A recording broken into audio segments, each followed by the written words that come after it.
Ibadah akan segera dimulai.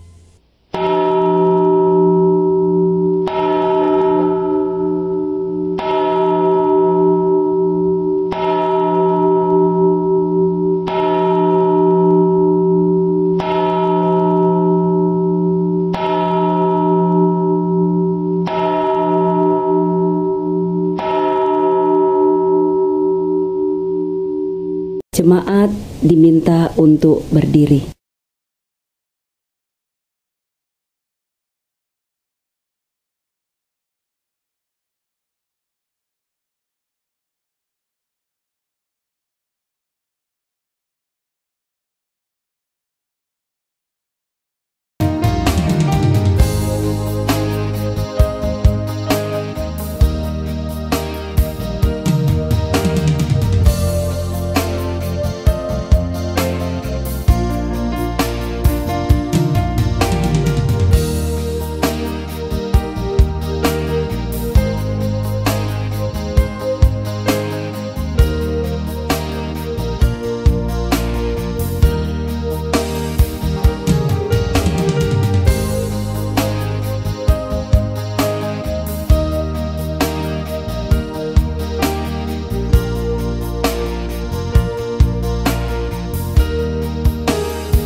Jemaat, mari kita teduhkan hati kita dan dengan ungkapan syukur dan penghormatan kepada Tuhan, kita beribadah. Pertolongan bagi kita datangnya dari Tuhan yang menjadikan langit dan bumi, yang memelihara kesetiaannya sampai selama-lamanya, dan yang tidak pernah meninggalkan perbuatan tangannya. Turunlah atas saudara-saudara sekalian, damai sejahtera, rahmat dari Allah Bapa, dari Tuhan Yesus Kristus, dan dari Roh Kudus. Amin.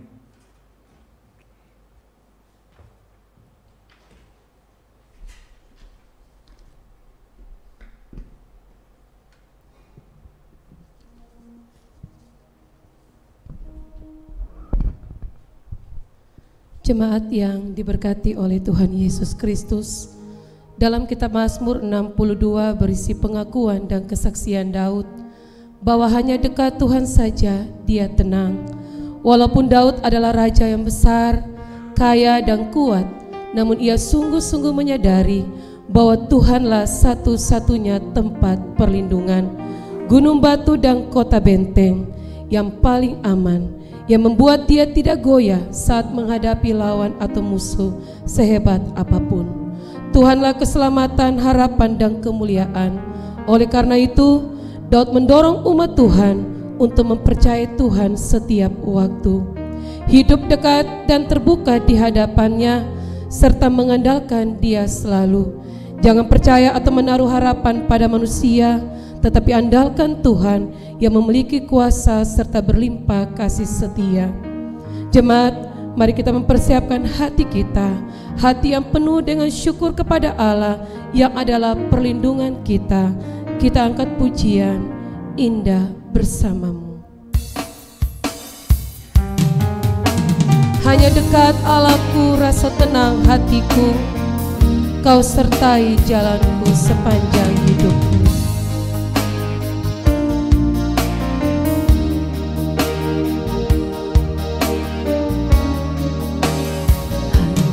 Dekat Allahku rasa tenang hatiku, Kau sertai jalanku sepanjang hidupku. Hanya dekat padamu, hanya dekat padamu, ada kekuatan baru. Kaulah perlindunganku, keselamatanku, keselamatanku. Ku ingin selalu bersekutu denganmu, ku ingin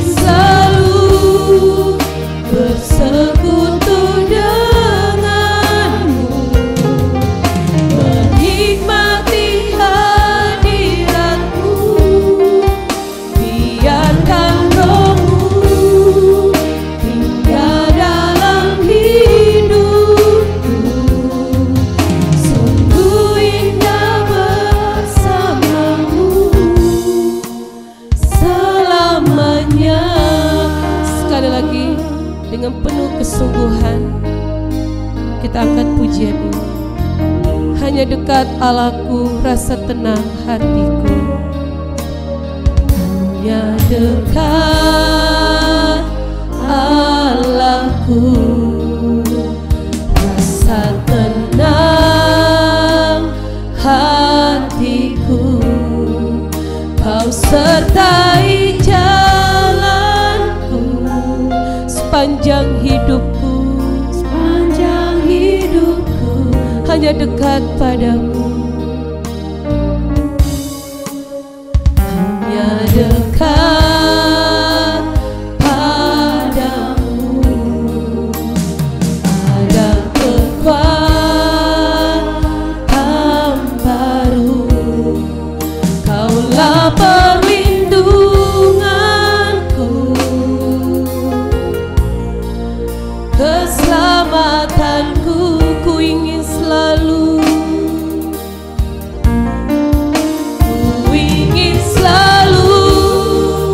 bersekutu denganmu, menikmati hadiratmu. Biarkan rohmu tinggal dalam hidupku. Sungguh indah bersamamu. Ku ingin selalu bersekutu denganmu, ingin selalu bersekutu denganmu, menikmati hadiratmu. Biarkan rohmu tinggal dalam hidupku. Sungguh indah bersamamu, sungguh indah bersamamu. Sungguh indah bersamamu. Segala katakan sungguh indah bersamamu. Sungguh indah bersamamu selamanya. Jemaat yang diberkati oleh Tuhan Yesus, mari secara pribadi kita datang kepada Tuhan dalam sikap doa. Marilah kita mengucap syukur untuk kasih Tuhan yang nyata dalam setiap hidup kita. Ketika kita bersyukur kepada Allah dalam keadaan apapun, kita dapat mengalami kedamaian lembut di tengah-tengah kesengsaraan. Saat berduka, kita dapat merasakan bergembira dengan memuji Allah. Saat merasakan sakit, kita dapat bersuka cita karena perdamaian Kristus. Saat mengalami kesedihan yang mendalam, kita dapat memiliki penghiburan dan kedamaian akan pengaruh ilahi. Bersyukurlah untuk apa yang sudah Tuhan buat dalam kehidupan kita. Dan marilah kita datang terbuka di hadapan Tuhan, mengaku akan dosa dan pelanggaran yang kita buat, agar kiranya ibadah di hari ini tidak sia-sia, namun sungguh memuliakan nama Tuhan. Saya memberikan kesempatan secara pribadi buat kita mengucap syukur dan mengaku dosa di hadapan Tuhan.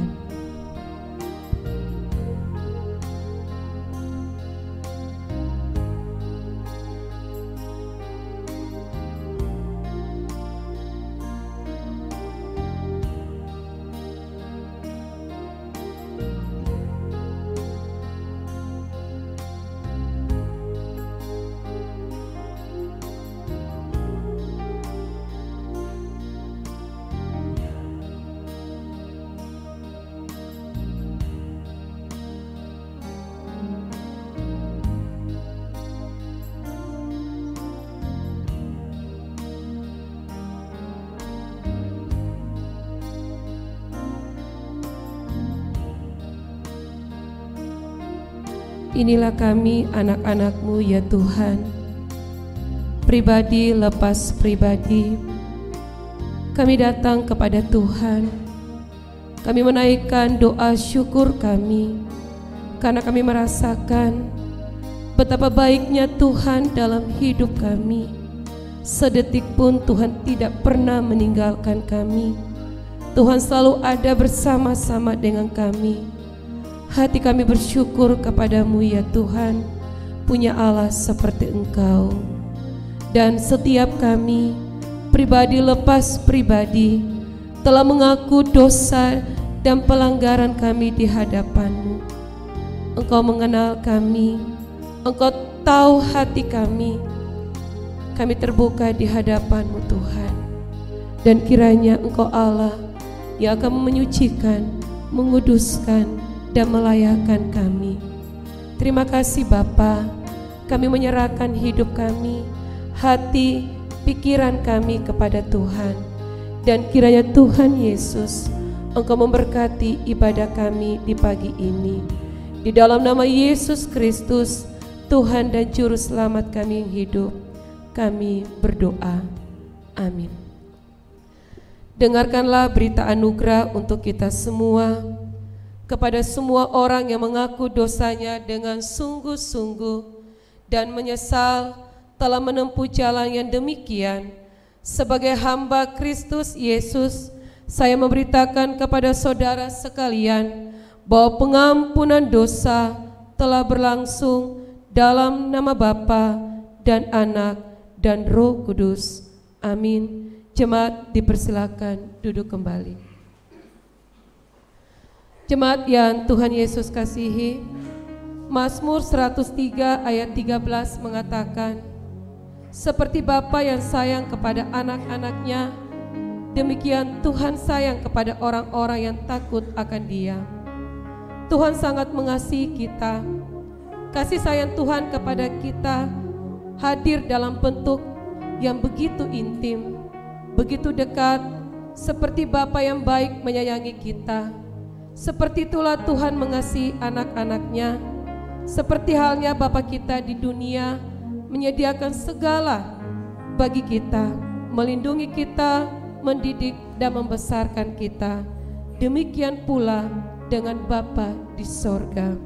Mari kita angkat pujian yang mengatakan, Bapa yang mengasihiku. Engkau Bapa yang mengasihiku, tak kau pandang bentuk dan rupaku. Kau mengasihiku dengan sepenuh hati.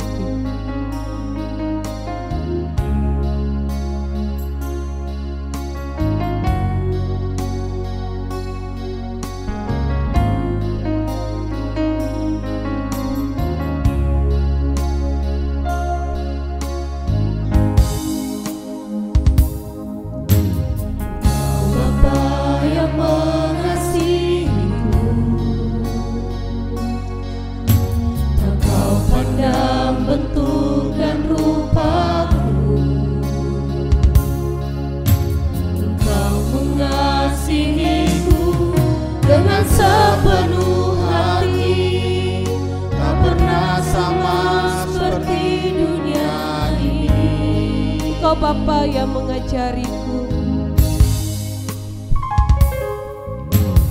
Engkau Bapa yang mengajariku, melewati badai langit biru. Kau yang buatku terbang bagaikan Raja Wali, mengatasi segala pencobaan.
pujian dengan kesungguhan. Katakan, Engkau Bapa yang mengasihiku.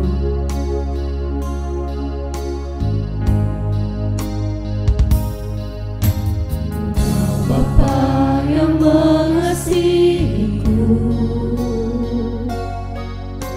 tak Kau pandang bentuk dan rupaku. Engkau mengasihiku dengan sepenuh hati, tak pernah sama seperti dunia ini. Engkau Bapa yang mengajariku. Engkau Bapa yang mengajariku, melewati badai langit biru. Kau yang buatku terbang bagaikan Raja Wali, mengatasi segala pencobaan. Kau Bapakku yang baik. Kau Bapakku yang baik, mengerti bahasa tetesan air mata. Tak Kau biarkan ku berjalan sendirian, sebab Kau Bapakku yang baik. Kau Bapakku yang baik, Mengerti bahasa, mengerti bahasa tetesan air mata. Tak Kau biarkan ku berjalan sendirian, sebab Kau Bapakku yang baik, kasih-Mu baik.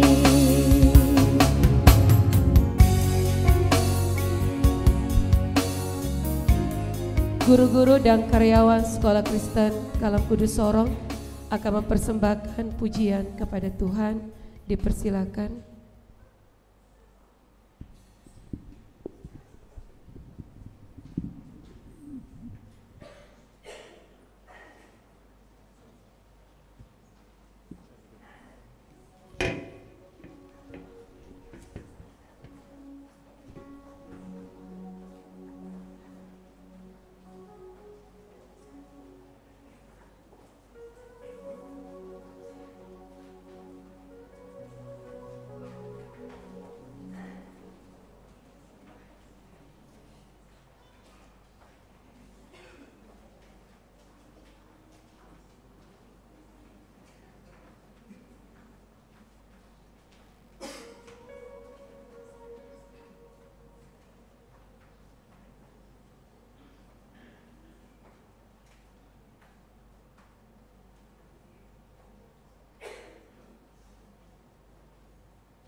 Terima kasih untuk pujiannya. Kiranya Tuhan Yesus dipuji dan dipermuliakan.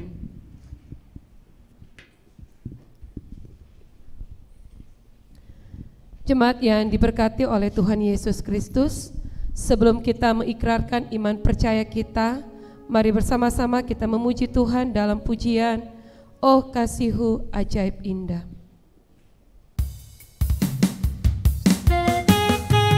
Oh Tuhanku, Kau panggilku pulang, dan cinta-Mu menggerakkan hatiku.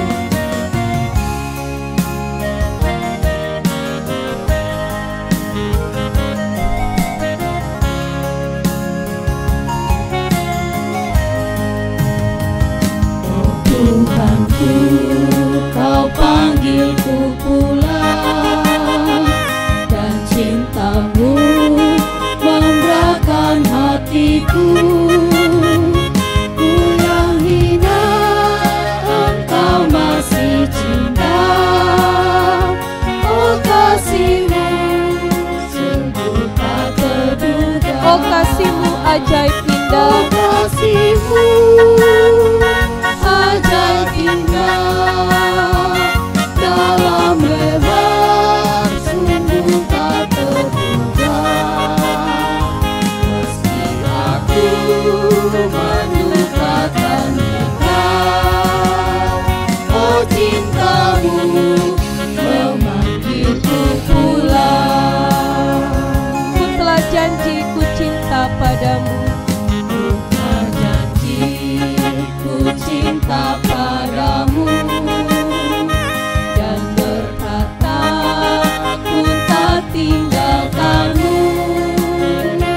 Sesungguhnya ku ingkari janji, ninggalkanmu, lupakan hatimu. Oh kasih-Mu ajaib indah. Dalam lebar sungguh tak terduga. Meski aku melupakan Engkau, oh cinta-Mu memanggilku pulang. Oh ya Tuhan, ku tak biarkan daku.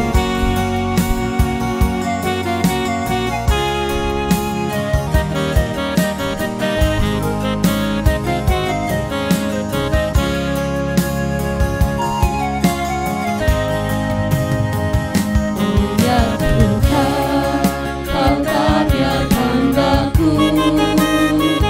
Oh kasih-Mu masih mencariku. Ku Kau peluk dalam libahan-Mu. Hantar daku pulang ke kandang-Mu. Oh kasih-Mu ajaib Oh indah. kasih-Mu ajaib indah. Dalam lebar sungguh tak terduga. Meski aku melupakan Engkau, oh cinta-Mu memanggilku pulang. Bersama-sama dengan orang percaya di seluruh tempat dan dari sepanjang abad, kita akan mengikrarkan iman percaya kita dengan mengucapkan pengakuan iman rasuli. Pengakuan iman rasuli. Aku percaya kepada Allah, Bapa yang Maha Kuasa, Kali langit dan bumi, dan kepada Yesus Kristus, Anak-Nya yang tunggal Tuhan kita, yang dikandung daripada Roh Kudus, lahir dari anak darah Maria, yang menderita sengsara di bawah pemerintahan Pontius Pilatus, disalibkan, mati dan dikuburkan, turun ke dalam kerajaan maut, pada hari yang ketiga bangkit pula dari antara orang mati, naik ke sorga, duduk di sebelah kanan Allah, Bapa yang Maha Kuasa, dan dari sana Ia akan datang untuk menghakimi orang yang hidup dan yang mati. Aku percaya kepada Roh Kudus, gereja yang kudus dan am, persekutuan orang kudus, pengampunan dosa, kebangkitan tubuh, dan hidup yang kekal. Amin. Jemaat dipersilakan duduk kembali. Jemaat yang Tuhan Yesus kasihi, Ia adalah Allah yang bukan saja melihat kelemahan kita, namun juga turut merasakan kelemahan kita. Tidak ada satu derita yang Allah tidak bisa deteksi, dan tidak ada satu air mata penderitaan yang Tuhan tidak tahu maknanya. Kekecewaan pasti akan terjadi, sebab akibat natur dosa yang kita bawa menyebabkan kita cenderung meletakkan kebahagiaan kita di luar Tuhan. Respon kita menghadapi kekecewaan sangat penting, sebab hal itu akan menentukan apakah kita akan naik atau turun. Milikilah sikap yang positif dan bersyukur saat menghadapi kekecewaan, sebab hal itu pasti akan menyebabkan kita menjadi naik. Sampaikanlah kepada Yesus segala beban hidup kita, sebab Ia Allah yang mengerti setiap tetesan air mata kita. Pujian sampaikan pada Yesus, mengantarkan kita untuk mempersiapkan diri, mendengarkan kebenaran firman Tuhan yang akan disampaikan oleh hambanya, Bapak Pendeta Edi Pangklova. Kita angkat pujian, sampaikan pada Yesus. Saat dunia kecewakan dan tak ada satupun yang peduli, Dia Allah peduli.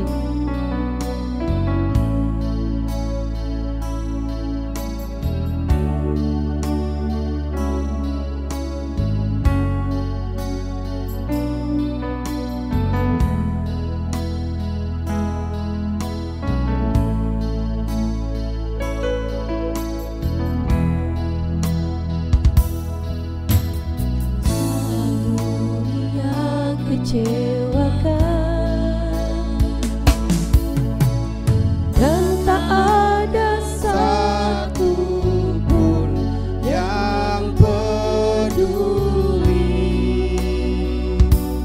Dia peduli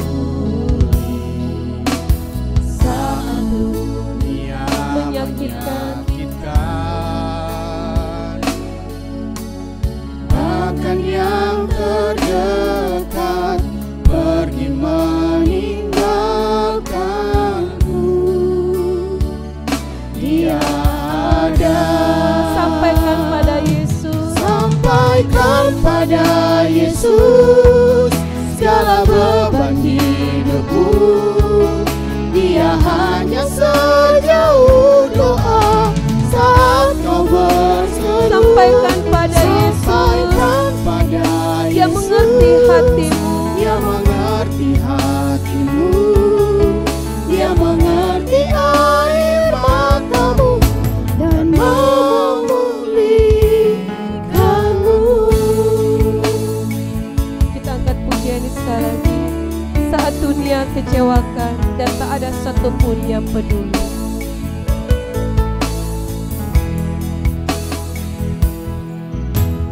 Saat dunia kecewakan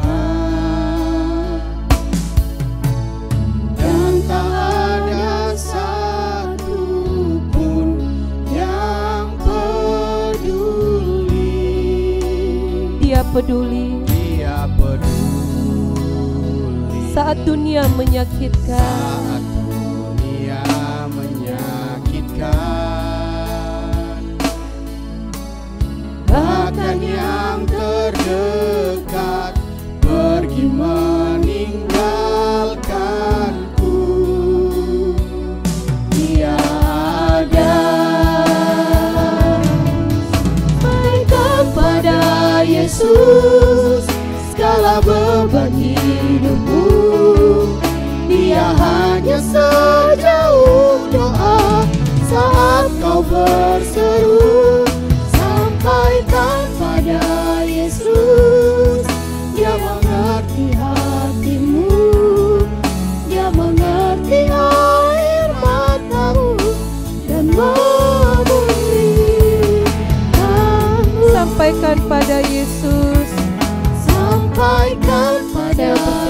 Bapak Pendeta Edi.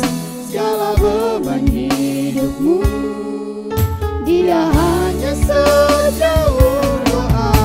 Saat kau berseru, sampaikan pada Yesus.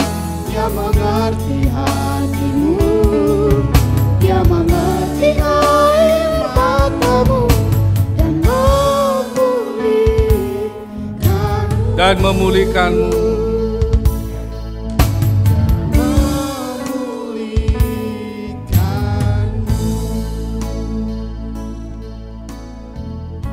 Kita berdoa.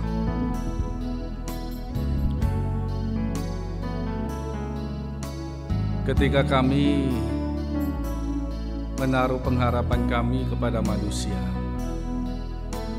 kami tahu kami akan kecewa. Tetapi tidak demikian ketika kami menaruh harapan kami kepada Engkau. Sebab kasih setiamu untuk selama-lamanya, kasih setiamu gak pernah berubah. Ketika kami dalam keadaan apapun, Engkau tetap menyatakan Engkau sebagai Allah Immanuel yang menyertai kami. Pagi hari ini kami juga bersyukur di dalam segala usaha kami, perjuangan kami untuk membangun hidup kami. Dengan begitu banyak hal yang ada membuat kami letih, membuat kami lelah. Tetapi ada kekuatan baru yang Engkau berikan kepada kami, kesehatan, untuk kami boleh hadir di tempat ini beribadah kepadamu. Dan saat ini kami akan memposisikan diri kami sebagai murid untuk duduk diam, penuh dengan konsentrasi, mendengar sabdamu. Dan kami mohon kiranya Engkau memberkati waktu ini. Firman yang akan disampaikan kepada kami, kiranya itu sungguh-sungguh mendapatkan tempat di hati kami. Terima kasih. Di dalam nama Tuhan kami Yesus Kristus kami berdoa dan menyambut sabdamu. Amin. Shalom.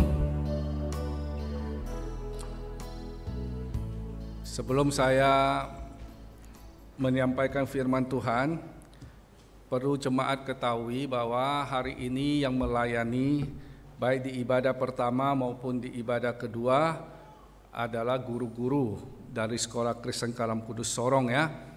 Yang di dalam setiap ibadah doa kita doakan mereka. Nah, inilah wajah-wajah mereka melayani pagi hari ini. Terima kasih kepada miss-miss, mister-mister yang sudah melayani ya. Jemaat, mari kita memberikan aplaus sebagai ucapan terima kasih. Baik, terima kasih.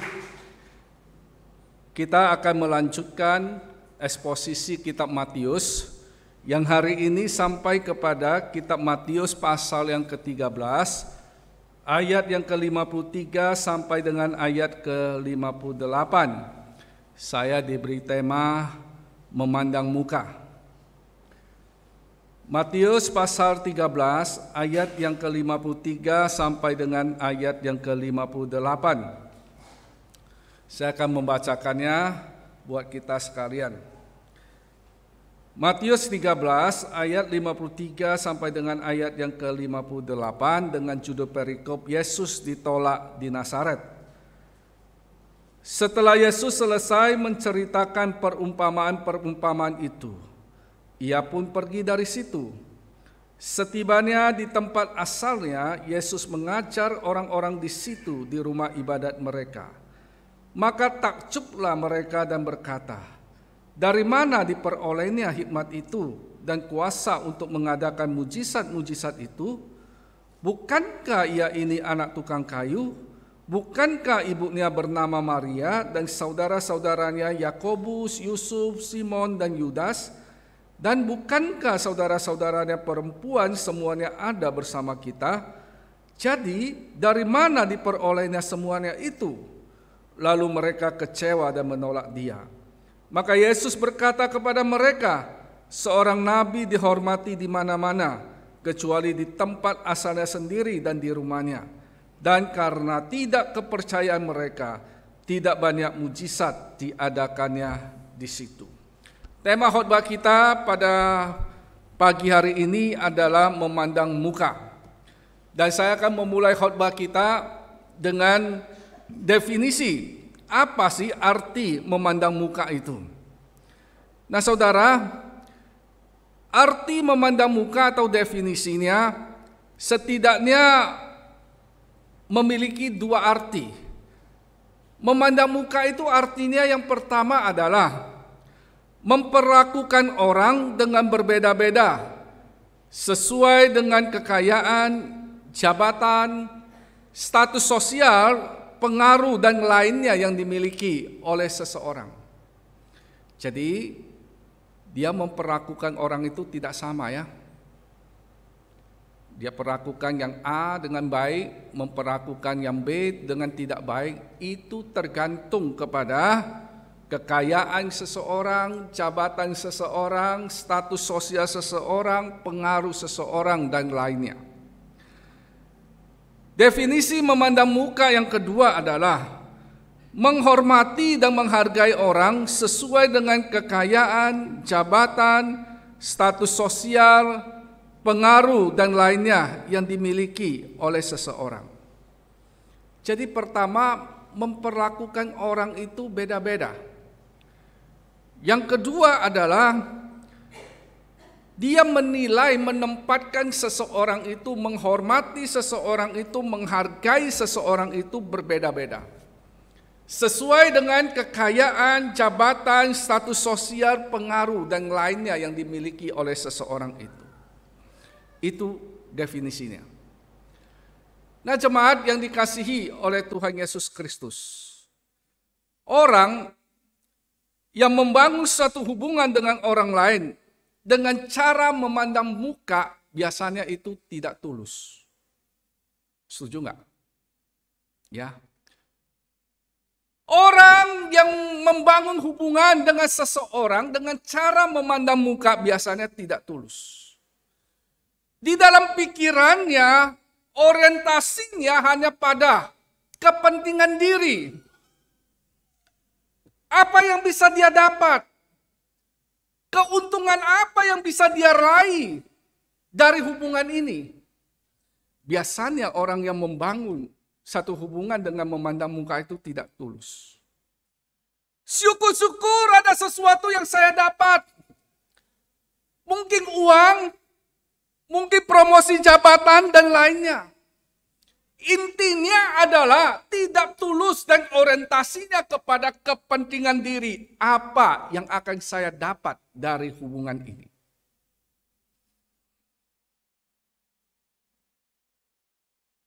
Saya katakan tidak tulus. Orientasinya hanya pada kepentingan diri. Apa yang saya dapat? Sekalipun mungkin ketika seseorang membangun satu hubungan dengan cara memandang muka,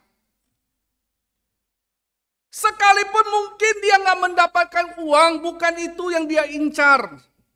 Sekalipun dia tidak mendapatkan promosi jabatan, mungkin bukan itu yang dia incar. Tetapi pada akhirnya tetap berorientasi pada kepentingan diri.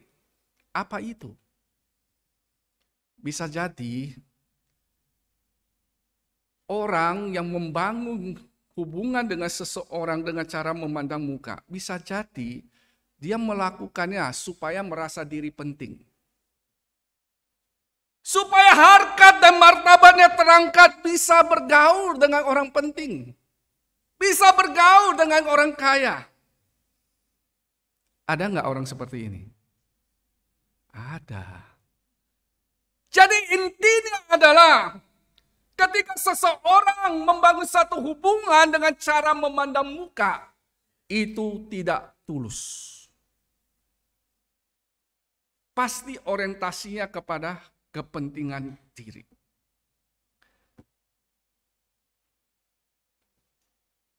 Makanya sering saya katakan begini, ketika kita kaya, ketika kita punya jabatan, orang menghormati dan menghargai kita, jangan kita senang.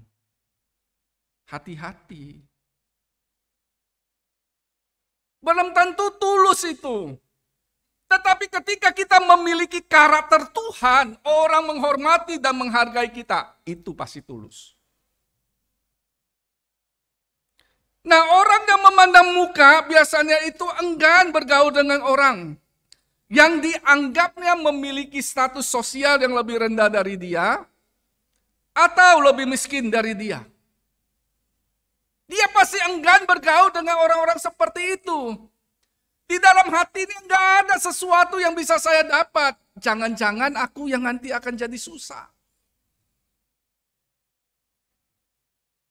Nah, saudara yang dikasihi oleh Tuhan Yesus Kristus, di dalam nas yang kita baca tadi, dikatakan bahwa di tempat asalnya di Nazaret, Yesus itu mengajar dengan penuh hikmat dan melakukan banyak mujizat.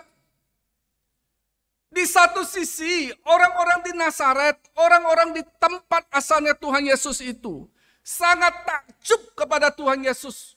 Karena melihat pengajaran Tuhan Yesus itu penuh dengan hikmat.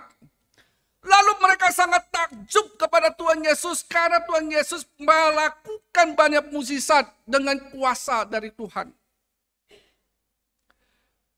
Namun di sisi lain, di ayat 57 dikatakan, mereka kecewa dan menolak dia. Satu sisi mereka takjub melihat pengajarannya, takjub melihat Tuhan Yesus melakukan mujizat. Tapi di sisi lain, mereka kecewa dan menolak dia. Dalam bahasa aslinya dipakai kata skandariso. Mereka tergoncang, mereka tersandung, oleh karena mereka memandang muka. Mereka tidak percaya.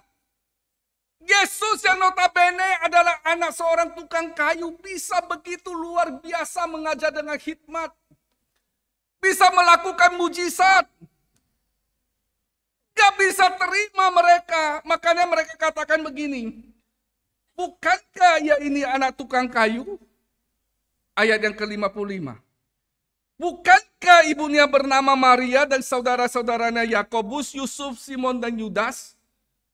Dan bukankah saudara-saudaranya perempuan semuanya ada bersama kita? Satu sisi takjub.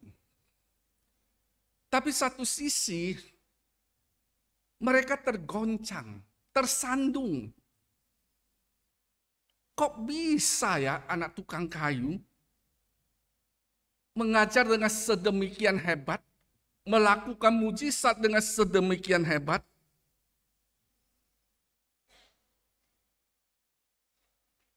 Mereka memandang muka. Gak bisa menerima seorang anak tukang kayu bisa begitu luar biasa. Nah, jemaat yang dikasihi oleh Tuhan Yesus Kristus, memandang muka adalah hakikat keberdosaan dari manusia.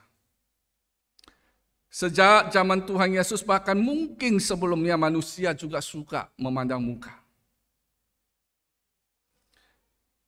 Tak heran kalau kita lihat di tengah-tengah persekutuan gereja,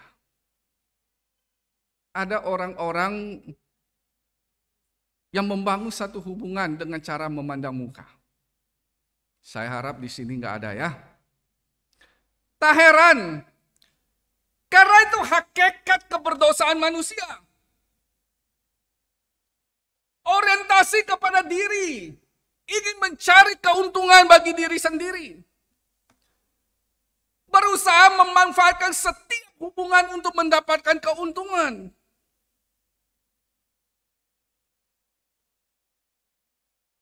Memandang muka adalah hakikat keberdosaan dari manusia. Tak heran kalau sekarang kita sering melihat ada orang yang gak bisa bersuka cita dengan orang lain oleh karena orang lain itu maju dalam pekerjaannya, dalam usahanya, kekayaannya semakin bertambah. Gak bisa dia bersuka cita bersama dengan orang yang maju itu. Kenapa? Karena memandang muka, tergoncang, gak bisa terima. Kok dia yang saya pandang sebelah mata, yang di mata saya gak ada apa-apanya dia? Kok bisa seperti ini ya?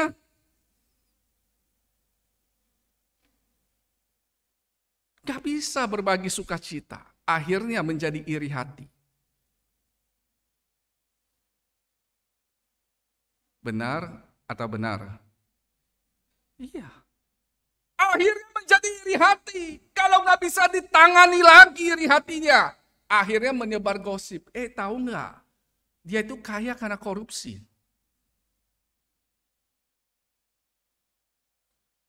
Itu karena memandang muka, nggak bisa terima. Nah saudara, yang dikasihi oleh Tuhan Yesus Kristus, hati-hati dengan memandang muka. Kelihatannya sederhana, tetapi ini membawa dampak negatif di dalam kehidupan kita. Ini masalah kelihatannya sepele. Tetapi sesungguhnya ini mendatangkan dampak negatif. Yang saya katakan cukup berat juga di dalam kehidupan kita. Apa dampak negatifnya? Mari kita perhatikan ayat yang ke-58. Dikatakan begini, dan karena ketidakpercayaan mereka, tidak banyak mujizat diadakannya di situ. Dan karena ketidakpercayaan mereka, tidak banyak mujizat diadakan Tuhan di situ. Jadi ketika kita memandang muka, dampak negatif yang pertama adalah kita akan kehilangan berkat Tuhan.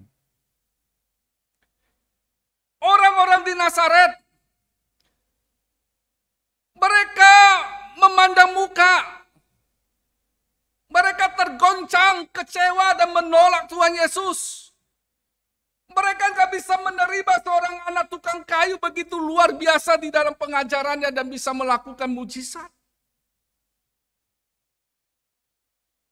Dan oleh karena mereka memandang muka, ayat yang ke-58 dikatakan, tidak banyak mujizat diadakan Tuhan di situ. Mereka kehilangan berkat Tuhan.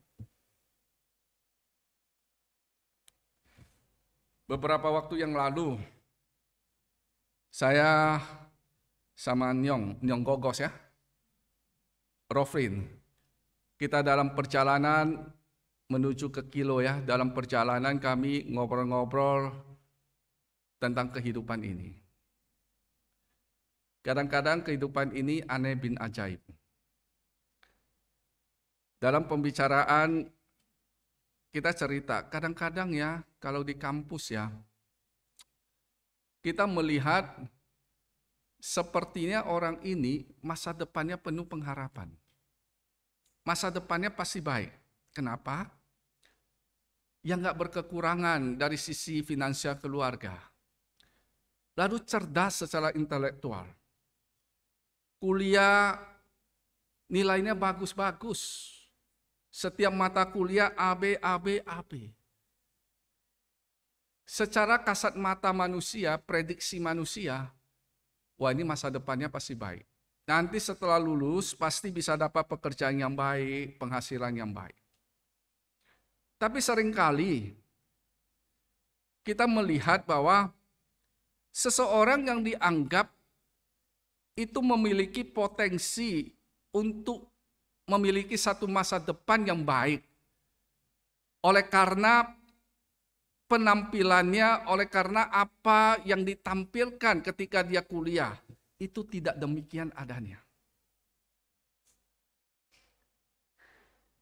Anak-anak yang masih kuliah, jangan bilang kalau gitu kita nggak usah belajar baik-baik ya, nggak gitu ya. Maksud saya kadang-kadang ada fenomena begini, kita semua harus belajar dengan baik. Tapi kadang-kadang ada fenomena begini. Dan Rofrin katakan beberapa temannya, kuliah baik, nilai baik, dari keluarga yang finansialnya oke. Tapi setelah tamat kuliah, jadi tukang parkir. Jadi tukang parkir. Lalu kata Rofin, ada beberapa teman, ada 2 temannya ya. yang serba kekurangan gitu ya waktu kuliah. Lalu nilai mata kuliahnya itu ya biasa-biasa saja, C, B gitu ya. Kalau secara pandangan manusia sepertinya itu no hope. Nggak ada relasi untuk bisa mendapat karir yang baik karena dari keluarga yang miskin gitu ya. Lalu kalau kuliah nilainya ya pas-pasan gitu. Masa depan sepertinya no hope. Tapi fakta menunjukkan beda.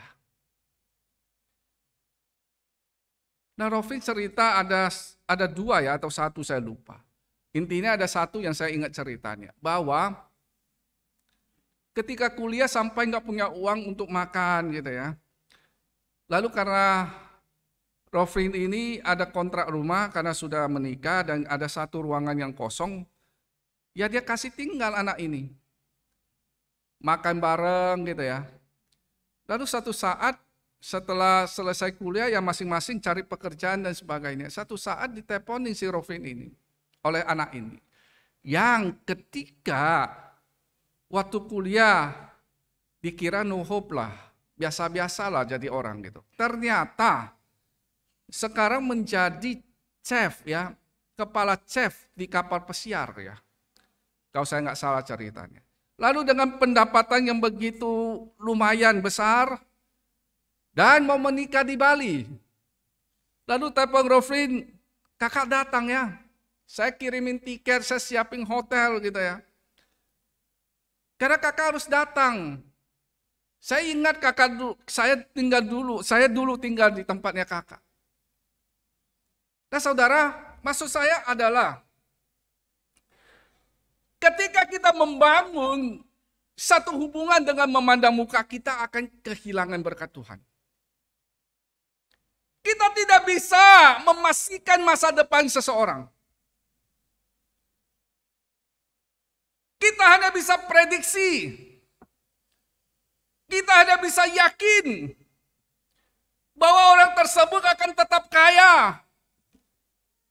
Tapi sesungguhnya kita tidak pernah bisa jamin bahwa orang itu tetap akan kaya dan sebagainya. Ketika kita memandang muka, lalu kita mengabaikan orang yang kita anggap yang gak bisa menolong kita, yang kita tidak akan mendapat keuntungan dari dia, kita akan kehilangan berkat Tuhan. Amin. Setuju? Saya pikir kita juga sudah sering mendengar cerita-cerita ya di YouTube lah, di TikTok lah, di manakah yang sering memberitahu kepada kita ada pegawai-pegawai toko, ya barang-barang branded atau toko mobil, showroom mobil. Ketika ada orang yang datang memberi mobil dengan pakaian kusam, nggak mau melayani, ternyata dia orang kaya. Sering dengar cerita itu kan? Oleh karena memandang muka, akhirnya kehilangan berkat Tuhan. Dikira nggak mampu beli, ternyata orang kaya bisa beli, nggak mau layani, temannya yang dapat komisi. Nah saudara yang dikasihi oleh Tuhan Yesus Kristus, ketika kita membangun hubungan dengan cara memandang muka, kita akan kehilangan berkat Tuhan. Akan kehilangan berkat Tuhan.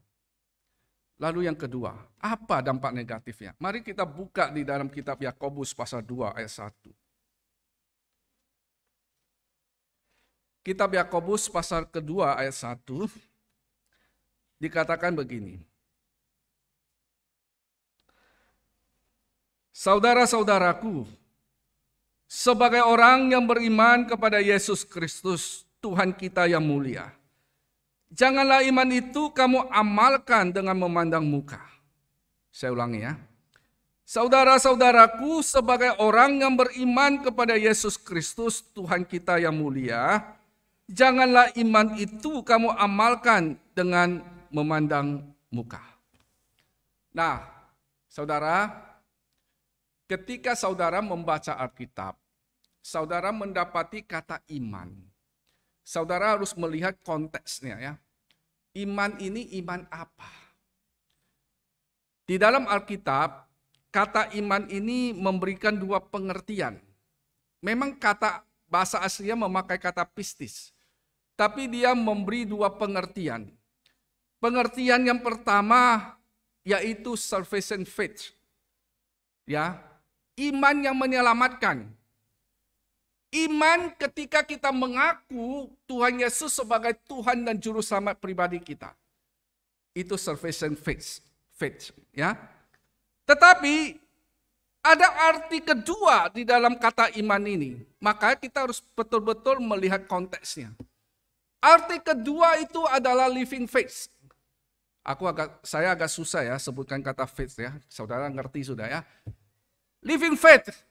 Jadi itu artinya iman dalam pengalaman hidup. Harus dimengerti ya, ada dua pengertian iman. Sekalipun bahasa aslinya sama memakai kata pistis. Nah, saudara, kalau kita mempelajari konteks di dalam Yakobus pasal 2 ayat 1 ini, maka iman yang dimaksud di sini adalah iman dalam pengalaman hidup. Artinya adalah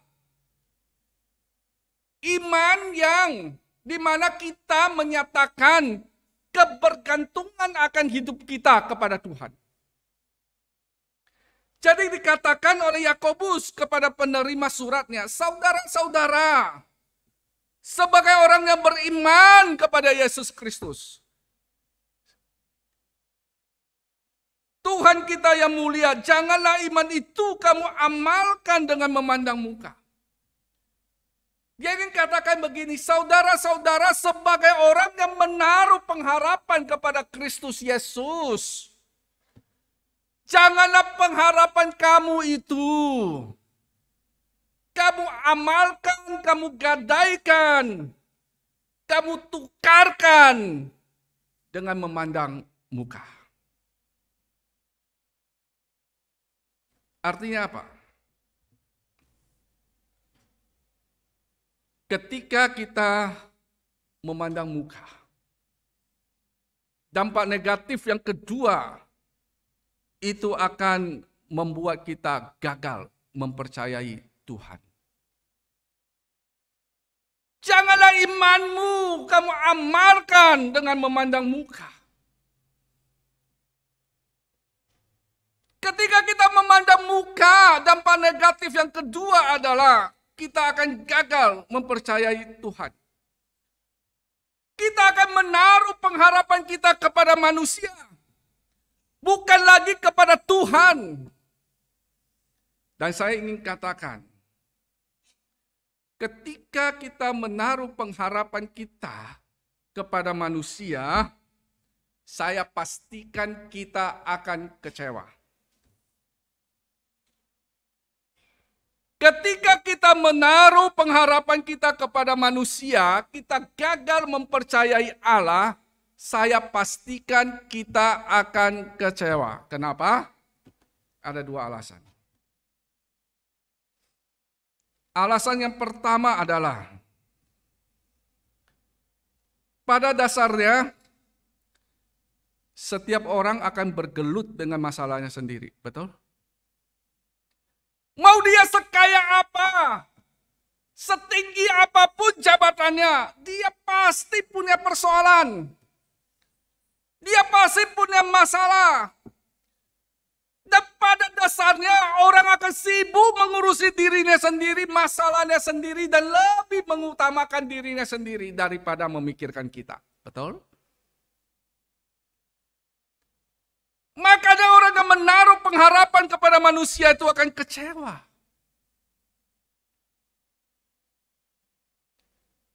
Orang akan fokus kepada diri, saya aja banyak masalah, boro-boro saya mikirin kamu. Jadi betapa bodohnya kita ketika kita membangun satu hubungan dengan cara memandang muka, berharap mendapatkan sesuatu dari orang lain. Orang punya masalahnya sendiri. Dia akan fokus kepada dirinya sendiri, masalahnya sendiri. Nggak ada waktu untuk pikirin kita. Lalu orang yang memandang muka, yang menaruh pengharapannya pada manusia akan kecewa. Gagal mempercayai Allah. Alasannya yang kedua adalah dia pasti kecewa karena pada dasarnya manusia tidak pernah puas. Mau dia sekaya apapun gak pernah puas. Jadi jangan pernah berharap orang akan membagikan kekayaannya sedikit untuk kita. Enggak akan. Karena hakikat keberdosaan manusia itu tidak pernah puas. Dia tidak pernah merasa ada yang lebih untuk dia bisa bagi kepada kita. Bodoh kan kita kalau kita membangun satu hubungan dengan cara memandang muka. Setuju? Nggak akan ada keuntungannya. Nah saudara, satu hal yang harus kita camkan. Satu hal yang harus kita ingat. Kalau hari ini ada orang lain yang membantu kita. Ada orang lain yang menolong kita. Ada orang lain yang ingat kita. Satu hal kita harus camkan, harus kita ingat, itu karya Tuhan dalam hidup orang itu. Amin. Karena pada dasarnya orang akan fokus kepada dirinya sendiri dengan segala persoalannya. Pada dasarnya orang gak pernah merasa puas. Merasa ada sesuatu yang lebih yang bisa dibagikan untuk kita. Kalau hari ini ada orang lain yang ingat kita, yang menolong kita dan membantu kita. Camkan, itu karya Tuhan dalam hidup orang itu. Karena bagian Alkitab lain berkata, hati raja ada di tangan Tuhan. Kemana dia mau alirkan, dia bisa. Tuhan bisa. Jadi itu karya Tuhan. Jadi berusahalah membangun satu hubungan dengan tulus. Gak usah memandang muka. Jangan sampai kita gagal mempercayai Allah, menaruh pengharapan kepada manusia dan kita pada akhirnya kecewa. Kecewa. Karena kita gak akan mendapatkan apa-apa kalau bukan Tuhan yang berkarya dalam hidupnya. Yang ketiga,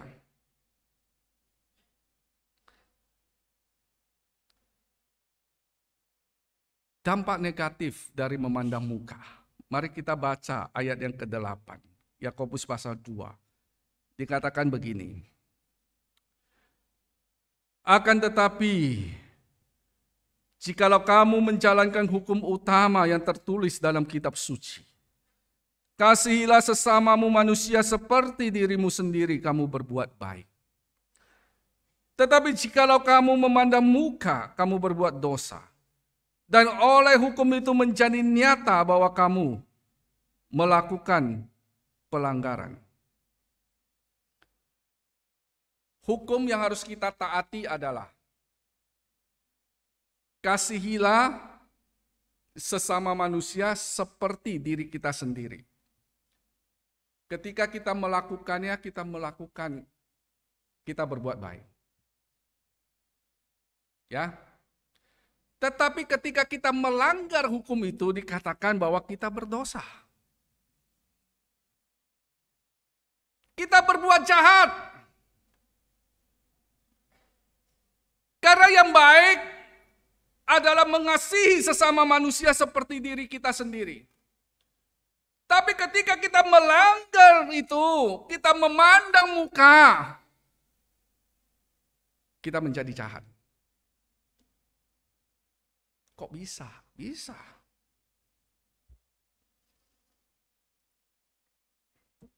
Saudara, ketika saudara memandang muka, saudara akan melukai hati orang lain. Ketika saudara ketika saudara memandang muka, saudara akan menghina orang lain. Di dalam satu persekutuan, ada yang lebih, ada yang kurang. Ketika saudara memandang muka, saudara memprioritaskan yang lebih, menghormati yang lebih, menghargai yang lebih. memperlakukan dengan baik yang lebih, tapi saudara mengabaikan yang kurang. Saudara melukai orang ini. Saudara menghina orang ini. Dan itu jahat. Karena Tuhan tidak pernah membeda-bedakan kita. Baik yang lebih maupun yang kurang, semua mulia di mata Tuhan. Siapa kita? Kita membeda-bedakannya. Kita memperlakukannya dengan cara yang berbeda. Antara yang punya yang lebih dengan yang kurang. Dan itu jahat. Itu melukai hati orang lain, menghina orang lain yang kurang itu. Jadi dampak negatif dari memandang muka, ini enggak main-main loh. Dampak yang ketiga, kita menjadi orang jahat. Menjadi orang jahat. Ada begitu banyak orang yang luka batin. Oleh karena di tengah-tengah persekutuan ada oknum-oknum yang membangun satu hubungan dengan cara memandang muka. Jiwanya tersobek karena perlakuan orang lain kepadanya yang memandang muka. Oh, itu jahat loh. Jahat. Dampak luka batin itu enggak main-main loh. Kalau enggak bisa diatasi, hidup seseorang itu bisa hancur. Saya kasih contoh. Saudara, saya harap di sini enggak ada ya. Ada beberapa kasus yang saya tahu ya. Ada orang tua tertentu yang hanya mau mendapatkan jodoh buat anaknya dari kalangan orang terpandang. Mungkin karena kaya, mungkin karena memiliki jabatan dan lain sebagainya. Dari kalangan orang terpandang. Jadi ketika anaknya berpacaran dengan orang yang biasa-biasa saja, dari keluarga yang biasa-biasa saja, mereka secara frontal memutuskan hubungan itu. Karena merasa si anak ini dari keluarga yang bukan siapa-siapa, bukan apa-apa. Lalu menjodohkan anaknya dengan anak yang mereka anggap keluarganya apa-apa. Saya ingin katakan itu jahat. Dan saya harap kita nggak melakukannya. Saudara tahu nggak, anak yang ditolak itu luka batin, jiwanya tersobek.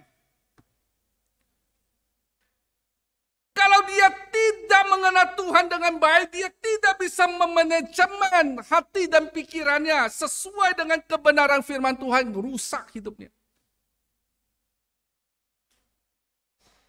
Dia akan merasa dirinya tidak berarti. Bahkan dia akan menyalahkan orang tuanya. Kenapa papa miskin? Kenapa papa nggak bisa jadi orang kaya?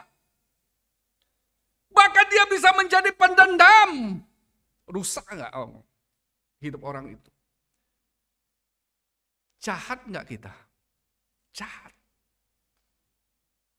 Saudara, ini kelihatannya sepele. Tapi dampaknya itu luar biasa dalam kehidupan kita dan kehidupan orang lain. Memandang rendah seseorang tak akan membuat kita ditinggikan. Gak pernah akan membuat kita ditinggikan. Jadi gak usahlah memandang muka. Kenapa sih gak mau membangun satu hubungan yang tulus saja? Yang kurang, yang lebih semua sama. Semua berharga di mata Tuhan. Perlakuannya sama saja kok. Saya kadang-kadang juga mikir ya, ngeri-ngeri sedap juga saya kadang-kadang. Nggak tahu ini benar atau salah. Memang sejogjanya ya, sejogjanya. Kalau kita mengundang pejabat gitu ya, harusnya kita kasihlah tempat yang terhormat gitu, namanya pejabat kan gitu ya. Tapi kadang-kadang itu beti-beti dengan memandang muka. Betul ya? Iya. Makanya sering kalau ada acara-acara, coba lihat saya bergumul dengan hal ini. Sering kalau ada acara-acara, saya berjuang untuk tidak mengabaikan teman-teman panitia yang ada. Paham ya? Biasanya kan pasti pejabatnya yang ditonjolin, terima kasih lah, inilah, itulah, betul ya? Padahal yang kerja selama mati itu kan juga panitia kan? Kadang-kadang tanpa sadar, kita juga bisa terjebak di dalam memandang muka. Saudara, saya ulangi sekali lagi. Memandang rendah seseorang tidak akan membuat kita ditinggikan. Lalu kepada kita yang pernah dipandang sebelah mata, saya ingin katakan tetap semangat. Karena yang terbuang bukan berarti tidak bisa jadi pemenang. Amin. Tuhan memberkati kita. Mari kita berdoa.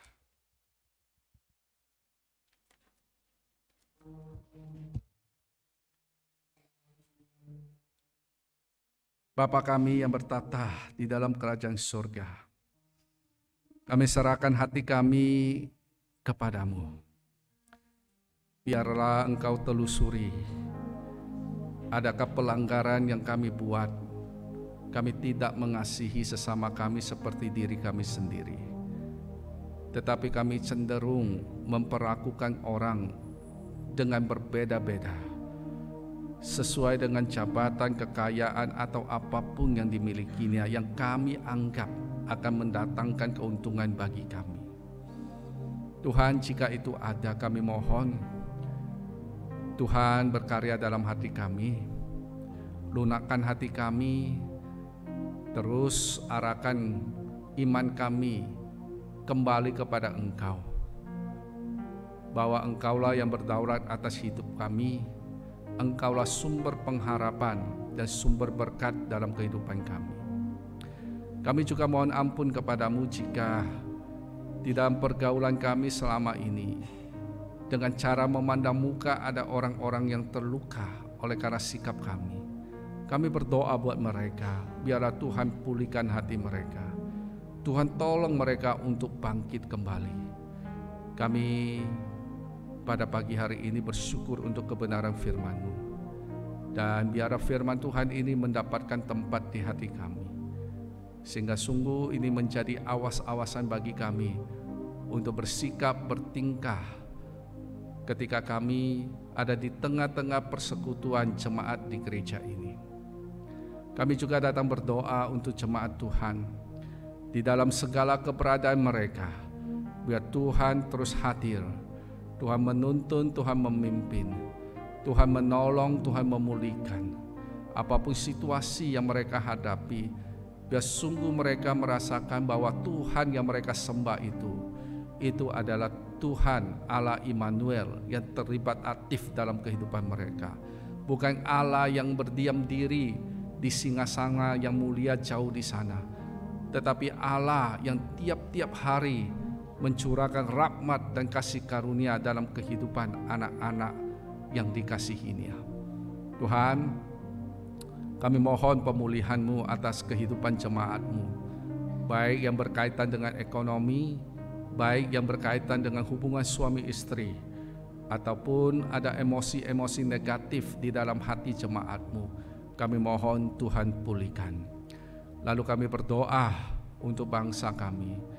Kami berdoa kiranya Engkau menganugerahkan keamanan di tengah-tengah bangsa ini.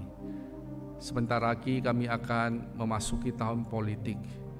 Kami berdoa ya Tuhan, di tengah-tengah krisis pangan, krisis ekonomi, Tuhan memberikan ketahanan ekonomi, ketahanan pangan, sehingga bangsa ini boleh terhindar dari hal-hal yang akan membahayakan jiwa anak-anak bangsa yang ada di dalam negara ini. Sebab kalau ini tidak tertangani dengan baik, maka akan terjadi kerusuhan, kekacauan, apalagi di tengah-tengah tahun politik, di mana ada oknum-oknum yang tidak bertanggung jawab untuk kepentingan diri sendiri, yang akan melakukan cara-cara menghasut, mengadu domba dan sebagainya. Oleh karena itu kami sungguh-sungguh menyerahkan bangsa ini ke dalam tangan kasih-Mu. Biar Tuhan jaga, Tuhan lindungi, Tuhan anugerahkan keamanan. Kami datang berdoa menyerahkan penyelesaian gedung gereja kami. Tuhan, ini rumah-Mu. Ini tempat di mana Engkau tetapkan untuk kami dapat beribadah, bertemu dengan Engkau, menikmati hadirat-Mu. Kami mohon ya Tuhan, Engkau curahkan berkat-Mu untuk mencukupi kebutuhan sisa dana untuk penyelesaian gereja kami yang baru. Berkati pekerjaan kami, berkati usaha kami, terlebih berkati hati kami, sehingga kami tidak hitung-hitungan dengan Tuhan, tetapi kami bisa merelakan apa yang kami miliki yang sebenarnya adalah milik Tuhan, untuk kami berikan bagi pembangunan gereja. Kami juga berdoa biar Tuhan mengirim orang-orang yang sudah Tuhan tetapkan untuk Tuhan berkati, menjadi saluran berkat bagi pembangunan gereja kami. Kami sungguh-sungguh berharap kepadamu. Kami percaya bahwa Engkau ada bersama kami di tengah-tengah pembangunan gereja ini. Lalu kami datang berdoa, bersukacita bersama dengan saudara-saudari kami yang berulang tahun sepanjang minggu yang akan datang. Untuk Bapak Yohanes Anggawan tanggal 21 November, untuk Ibu Verania Livitri tanggal 22 November, untuk Ibu Kredis Lida Tumber tanggal 24 November. Kami angkat mereka ke hadapan-Mu. Biar rahmat Tuhan, kasih setia Tuhan berlimpah-limpah dalam kehidupan mereka.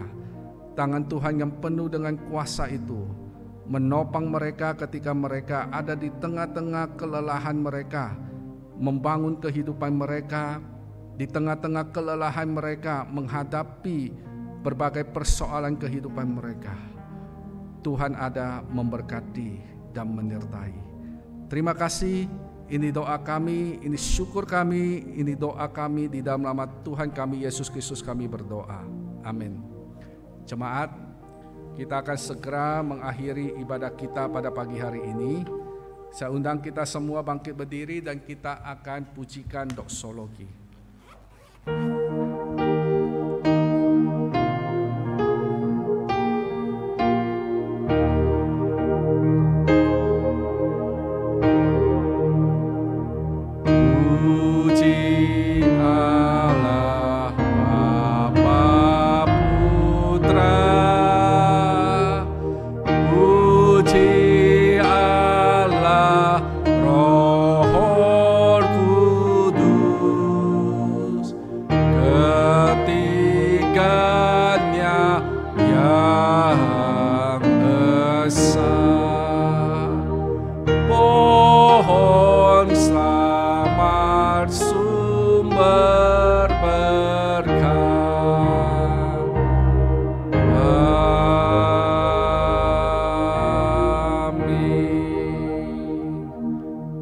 Jemaat, arahkanlah hatimu kepada Tuhan dan dengan iman yang teguh terimalah berkat Tuhan. Kiranya damai sejahtera Allah yang melampaui segala akal akan memelihara hati dan pikiranmu di dalam Kristus Yesus Tuhan kita.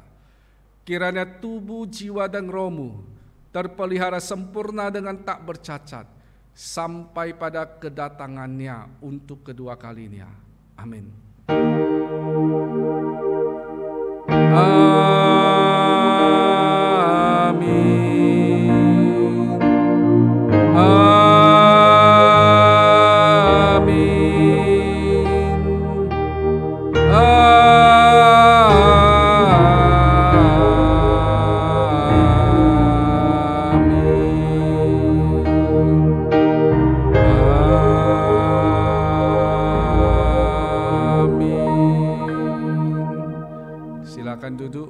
sambil saat teduh ibadah kita telah selesai.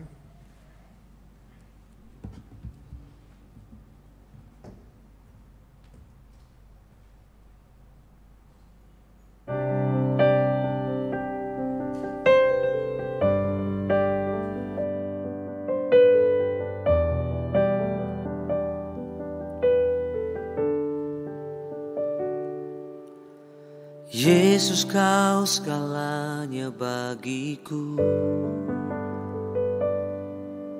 Tak ada yang dapat menggantikanmu. Yesus, kau kekasih jiwaku. Tak ada yang dapat memisahkanku dari kasih-Mu, dari kasih-Mu. Kau segalanya bagiku. Kau segalanya di hidupku. Ku angkat tangan menyembah-Mu. Ku angkat suara memuji-Mu.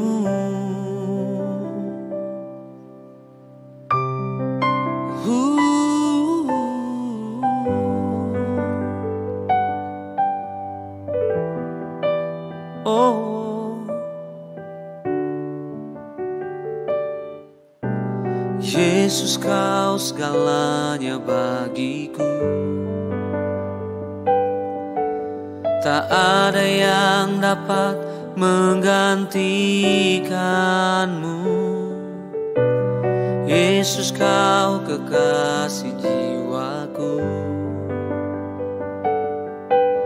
Tak ada yang dapat memisahkanku dari kasih-Mu, dari kasih-Mu. Kau segalanya bagiku. Kau segalanya di hidupku. Ku angkat tangan menyembah-Mu. Ku angkat suara memuji-Mu. Kau segalanya bagiku. Kau segalanya di hidupku. Ku angkat tangan menyembah-Mu. Ku angkat suara memuji-Mu.